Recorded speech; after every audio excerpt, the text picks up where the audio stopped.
is dry. The sheet is blank. Another day with nothing written. I miss the sound of the scratch of your quill, the whisper of your speeches as you try them out before committing them to page. I miss your laughter at your own wit and the groans of the tragedies you see unfolding. All of this silence is like a tomb. You must unearth your imagination and give it life. I know our son is dead. I feel the pain as much as you, but your daughters live. Your wife lives. You. We need your words. The world needs your stories. We need to laugh and cry as we see your players on the stage. There are so many more stories to tell. You used to list them like prophecies of days to come. Romeo, the young lover, Caesar, Macbeth, Rosalind, King Lear, and Hamlet. Are they just ghosts of those who never lived? And Richard, the hunchback devil, don't forget him, murderer of children and liar in a crown. Ah yes, you were always so fascinated by him. Well, at least you're thinking, if not writing. I haven't the heart. To write, I need to feel, and I feel nothing. My heart is broke and drained of life. It is lost in the earth with my son. Your heart is hurt, but it's not broke. You live and breathe and eat and sleep. You walk and run. Then hurts will heal, and when they do, the words will come back. Put aside the page for the day. The sheet is like a witness that accuses you with its white face.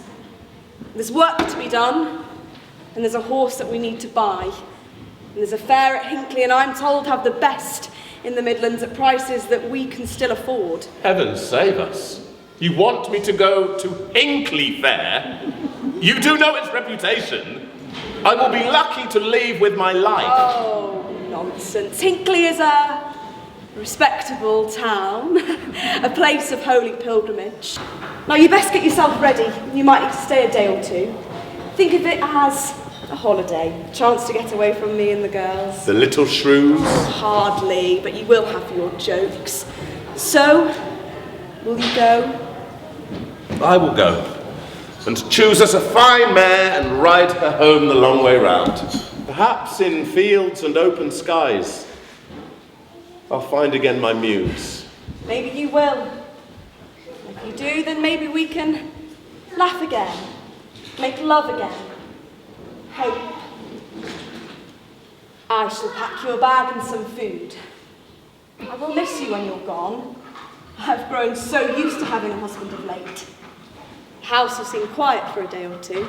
I shan't be gone long. Hinckley is not far. Just in case.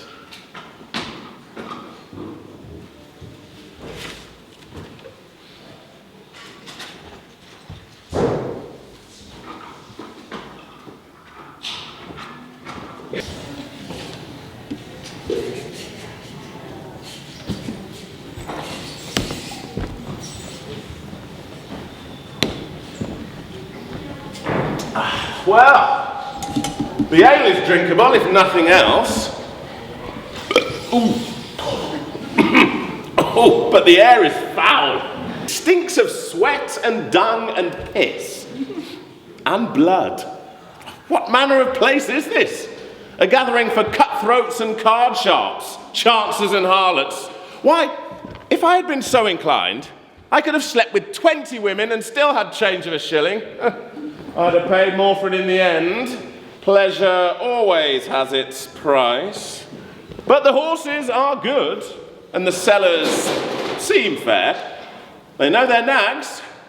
I've seen one or two that would suit. Gentle giants that even little Susanna could ride. But I'll wait a while yet before I commit. Prices may tumble the nearer we get to the close of the fair. Time enough yet for some mutton and bread and perhaps another ale? Why, I thank you. You're not from round here, are you? No, you would be correct in that assumption. Oh, would I? You have a very fine way of speaking, you know, farmer then. No, not I. And yet, I do farm in my own small way. So it's an horse you're after then? A horse, yes. Another pint on second thoughts, no. If I drank any more, I'd not be able to tell a horse from a crow. A barmaid? Blast your eyes, is that what you think I am? Do I look like a barmaid to you? Well, now that you mention it, you do look like... No, you don't. Will, that's my name, and apologies for any insult, none intended. Jane Campion. I live outside the town at Bosworth. I breed horses. Some of them are here to sell. Oh, and is your husband doing that then, selling them? I have no husband. No man living's ever seen fit to marry me. A face like mine ain't a magnet for suitors. But still, that's all done now. I've lived a spinster. I'll die one. I have no need of a man. I sell my own stock. They're my best. Now they're at home. Which are yours? Oh, just yonder, behind the bell. The black with a star on its forehead and the babe beside it. I know you're interested. I saw you looking earlier. You're probably waiting to see if I'll drop my prices before the fair's out. I wouldn't dream of such a scheme. No, you wouldn't, because it ain't going to happen. And if you want them nags, you'll pay the asking price or they'll be gone. I'm not sure I can afford the asking price. My funds have been a little low of late. Business has been bad. And what business is that, pray? I am a writer of plays, a scribbler of stories. My works are performed in London. Well, they were, until this plague closed the theatres and my pen dried up. You run out of ideas. Ran out of life. I had a son. He died. I have not writ since. I'm very sorry to hear that. Though it is a common enough story these days, it must be hard. I can't imagine the loss of a child. Though I've lost those I love. My mum, my dad, my brother. They're all gone now. Just me, the farm, some servants and the horses. Don't you die from loneliness? Aren't we all alone? Aren't we born alone? Don't we die alone? That bit in between, well, it's just... You know, you're not so bad looking, now I come to stare. You're just drunk now. Nay, you have a spark that gives life to your eyes, and the curl of your lip draws me. I could come to love a woman like you. No, that's definitely the drink talking. You're married. You've had a son, you must also have a wife, unless she died too. Nay, she lives. To nag me like a harpy. I am such a disappointment to her. I bet you are. But I'll not linger any longer or I'll find myself in trouble. Look, them horses, if they're not sold by the end of the day, come find me at the farm at Bosworth and I'll do you a deal. Very well. Where is your farm? Oh, just over the hill, above Bosworth Field. Now that field, it's a haunted place. Thousands lost their lives there in the battle, and at night, them horses, they get restless. They hear the clanks of the armour, the rattle of the harnesses, the cries of the dying, the curses of Richard crying out for a mount. A horse! A horse! My kingdom for a horse. Well, that's very good. You are a writer then, you should note that bit down. Oh, maybe. Maybe. Jane? I'll maybe see you tomorrow at Bosworth. Perhaps. I've enjoyed our talk. The company. You're a good woman. Why, if I were single... You wouldn't be here in Hinckley, would you? Who? Shakespeare. William Shakespeare. Right, Will Shakespeare. Till tomorrow then, at Bosworth. Bosworth Field. Perhaps I'll slip over there tonight and sleep beneath the stars. Save some money. And if I'm lucky, I'll commune with ghosts, and they might bring me news of my son. But what now? There is a juggler across the way, and here, an acrobat dressed like an ape. And is that not Dr. Moth, interpreter of dreams, apothecary? Yes. What acts might they perform? Oh, this Hinckley is not so bad a town as I had feared. It is at least filled with life. Oh, sorry, mate. Steady. Sorry. No need to push. There's plenty of room for all. Oh, wait a minute. My purse. My purse. Stop, thief. Stop, thief. Oh, damn. What a fool am I. I should have known. I should have been ready, but no. I was lost in watching a clown. A clown. Well, who is the clown now? What to do? No purse. No money for a bed. Looks as though I'll be sleeping in fields after all. And as for a horse, Hinckley fair, Hinckley unfair, Hinckley den of robbers. A place of holy pilgrimage, said Anne. Aye, a pilgrimage for thieves and grey men that slink in shadows and melt into crowds. Damn. Good sir, do you know the way to Bosworth? Perchance it is this way. Thank you. Well, if I had a tent, I'd pitch it here in Bosworth Field. As God-forsaken a plot as ever I have seen. Jane Campion was right. This is a shadow land, haunted by the ghosts of kings and peasants. I might lie here in despair and die. But there is nowhere else, and this tree affords the only shelter, stretching out its branches like a hand to bless or to curse. A fairy hand of damnable Oberon or his demon Puck. No, sleep will not come easy tonight, and yet sleep I must, for tomorrow is a long trek home. And why should you rest when I, the once king, roamed lifeless on these barren plains? I was denied the loyalty of men, betrayed by those whom I trusted, and my place in history denied. I was no monster. I did kill men in my ambition. Aye, men and children. I set my life upon a cast, and I stood the hazard of the die and lost. My crown rolled empty of my brow, and was collected by another. Look upon Richard and remember, but for a horse. What phantoms are these that haunt my sleep? The demon hunchback begs my mercy and asks a happier remembrance. And who now is this? The victor, who now wears a crown as if it were a summer cap. I will unite the white rose and the red, and bring to this fair land peace. I have stopped all civil wounds, so that peace may reign, and reign long with God's blessing. My children shall prosper here, and all shall be well. Look upon me and remember, your fortune rests on remembering the one who brought you here. Good king, stay a while. Sweet spectre, bless me from the grave. Restore to me the riches of my imagination. Grant me the gift that would do you justice in your cause and rightly condemn those who came before. Gone.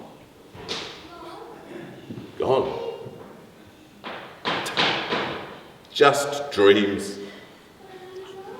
Born of my broken heart and disappointed hopes. Father! Son. Yes, it is me, disturbing your sleep as I have done these many months. And is it you, or is it just a dream? What place have you here among the fallen dead? You died asleep at home in bed. How came you here? I am wherever you are, Father. Your memory is my house, and I wander its rooms for as long as you'll remember me. How could I ever forget you? And yet I have to go. My memory has laid waste to your dreamings. You were born to create, but your stage is empty. Let it stay so. The plays are nothing without you. Yes, but they could be everything with me. You gave me life, you loved me. And for a while I lived, and I knew what it was to be loved and to feel joy and hope. I smiled and I laughed, I ran and I leapt. In my brief leap across this life, I knew happiness. You gave me that, and I'll have it always. Remember me with joy and you will rise again. But this sorrow will kill you. Life is Too unfair. Yes, Father, yes it is. But for you at least there is a chance of glory. When people think of you in times to come, it will be with wonder at your genius. Your words will live forever. Can this be true? You know it is. You feel it every time you pick up the pen. It's this kind of magic at your fingertips. Use it. No, but I... Warn me no more. Hold me in your heart as a gift briefly enjoyed, sincerely given.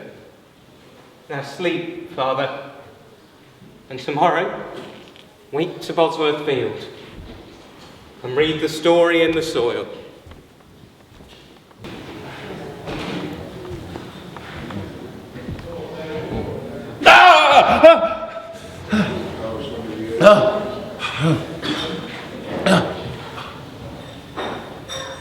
Was it but a dream? Or did a parade of ghosts keep me from sleep? Such strange encounters. But look, the day is bright, and I feel the sun's slight fingers on my face. A new day. A day without funds. What shall Miss Campion say to this? And so you tell me a sob story of being robbed by a juggler at Hinckley Fair, and now you want me to give you a horse so you can ride home to your wife at Stratford? How did you think I was going to react? Well, after yesterday, I'd have thought you would have seen that I was a man of honour, that I would, one day, pay you back, and that you were the kind of woman that would not let someone down. You're a good woman, I know that. A good woman, but no fool. What guaranteed you offer me? Is the word of a gentleman not guarantee enough? Maybe. Where'd you sleep last night? On the field, in a hollow by an oak. Oh, aye. And did you dream of dead men? And children. So much blood was spilled. Lives were lost that day. And the long dead are still lost wandering those furrows in search of rest. I know. I met some, or I dreamt some. Either way, I did not sleep. And I bet it wasn't just soldiers you met. Perhaps the king himself. Oh, I met him. The wily ghoul, all innocent and righteous. History will prove him otherwise. Will it now? And who writes history? The winners. And the poets. I'll see him fairly drawn. But he was not all. No. I saw my son. He told me to put aside my mourning and to write again. Bugger. Your own son. And you knew him? He looked just as he did the day he started school. A day of hope when all his future seemed so bright and the grave lay far, far ahead. But he was so young. And lately, grief has filled up each room I pass through. It holds my hand and clings to me as I walk. His memory reignited by a sight we shared. A kestrel, a swallow, a cloud shaped like a dragon. If I put aside my mourning, I put aside him. You don't. You don't stop your grieving. You just hold it differently. Your memories, they will bring you smiles as much as they bring you tears. You love what you had and what you lost. You sound like someone much acquainted with grief. There was a man once. He would have married me. He loved me for my soul and not for my shape. He was wise and he was kind. He was a scholar and bound for the church, but one day, walking towards the old priory, a horse bolted and threw its rider.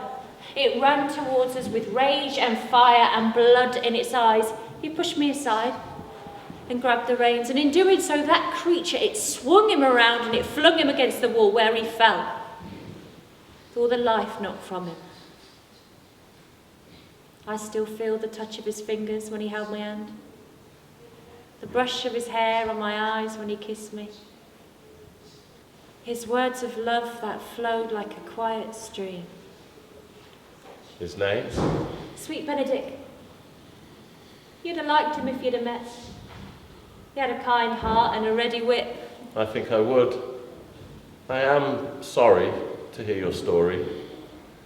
Life has dealt us both a mortal blow. And yet here we are. Still breathing. Still smiling. Let go of your grief. And in letting go, regain the boy he once was again. His ghost, this dream, whatever it was, it speaks true. Your trip to Hinckley may yet prove to be the blessing you once craved. Look, I'll give you that horse. Just pay me on your next visit and tell me what you've done since we last met. I promise. I owe you much. You are a woman without measure, Jane. When you were born, a star danced and God threw away the mould. God doesn't use moulds, Will Shakespeare. We're each of us unique, handcrafted, a masterpiece. Don't you forget that. I shan't. And so,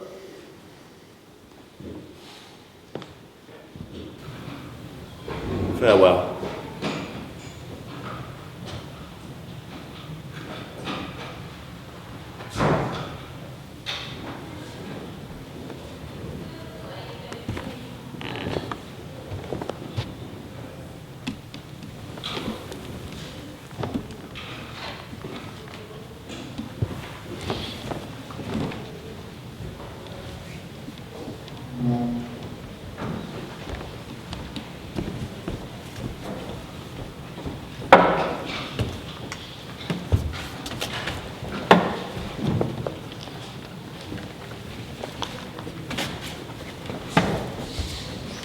I'm back. Did you miss me? Oh, I've missed this. You seem different. What's the matter? Where's the horse? Out the back. A pretty thing and perfect for riding. I have not yet paid for her. But you had the money. And was robbed of it at Hinckley Fair. And yet you managed to come back with a horse. I met a woman. Oh, a woman? Well, what kind of a woman? Was she pretty? Did she throw herself at the great Will Shakespeare? No man would ever call her pretty, but I would call her good. She was kind and wise, and a friend to me in need. So not pretty. And you talked with her. Well, I find that hard to believe. Well, when you come to pay her, I must meet her for myself. She sounds like the most remarkable woman. She is. But it's not this woman that's brought about this change. You seem lighter, like your spirit's been lifted. I saw Hamlet. He came to me at the battlefield at Bosworth. You saw our son. Well, what did he say? He begged us move on. Have I not been doing that for these past months? You have, and I have ignored your voice, but no more. I have come home and my head is full of stories. Oh, indeed. Well, we can look forward to your absence and an income. In time, there's the writing first, and me growing back to who I was. Who I am. Husband and father. Author and poet. Such promises. I have missed a husband of late. But Hamlet, is he? Well, see, I mean, how? He was content. And a child still, or at least to me. He was clearly still thinking of us, and knew of what we were. A good boy still. A good boy still. Well, I shall take a look at this horse, twice paid for, and then you can tell me your story of your visit to Hinckley Fair. It may yet form part of one of your many plays. So much of our life finds its way there. It may, as may the characters I chanced upon. But that is for later. Come, call the girls, and we'll see the mare together, and maybe take a ride around the meadow before supper. Well, we'd best be quick. It looks like rain, and you know how the girls hate to be wet. Girls, your father is back from Hinckley Fair with a story to tell and a horse to share. Come and see. Come on. It's time to give your father a welcome.